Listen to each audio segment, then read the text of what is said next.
Hello, welcome to our first episode of RoboRadio. My name is Rika. And my name is Sid. We are students from Westwood Robotics who participate in First Competitive Robotics. Today's special guest is Mr. Wilmot, or as our team likes to call him, Lord Wilmot. Yep, Mr. Wilmot is a very vital part of our club and was the sponsor of all 7 of our Westwood teams. The first question I have for you today is, what is your favorite first competition season and why? I guess every one of the seasons wouldn't be a good answer. I'll pick one. It was our very first one. When I was first in robotics in Smithville, we were a brand new team, and it wasn't blessed like Westwood with all of the great engineering students that we have here. They were an agricultural type school. So we were working in the robot in the ag barn, and they actually came up with a robot that worked extremely well in Stronghold. So that goes back a long ways. But it was such a great robot. I think the thing I liked about it most is they actually tried autonomous that year. And they launched the robot probably about 3 feet in the air as it went over an obstacle, and it crashed into the front driver station, the front of the driver station, knocking everybody's computers off on the floor. It just goes to show you that you don't always have to be great your first time out, you just have to learn.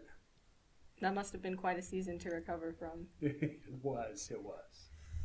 All right, the next question we have is, what is one thing you'd say to someone who wants to be an engineer?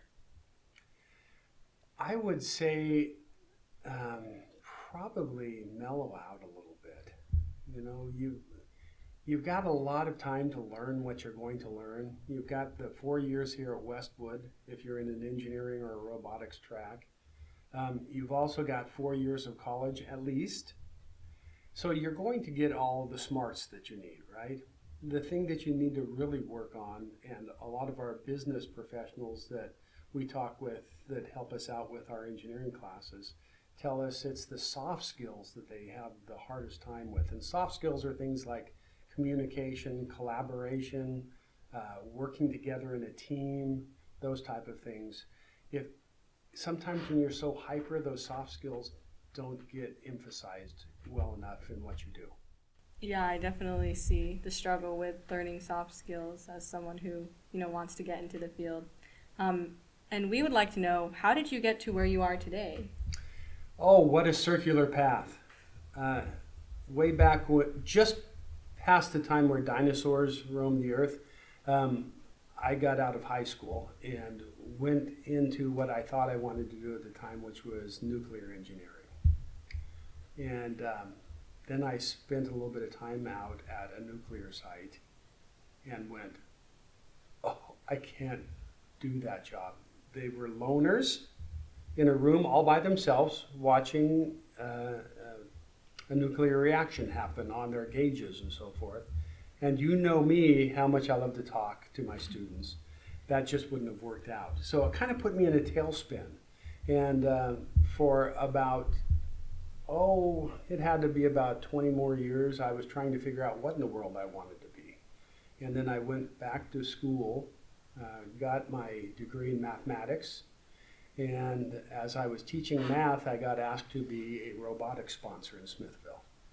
And that turned me on to robotics and engineering in ways that, if I'd had the classes that you all get to take now, life would have been a whole lot different. So just follow what you love to do and you'll get there.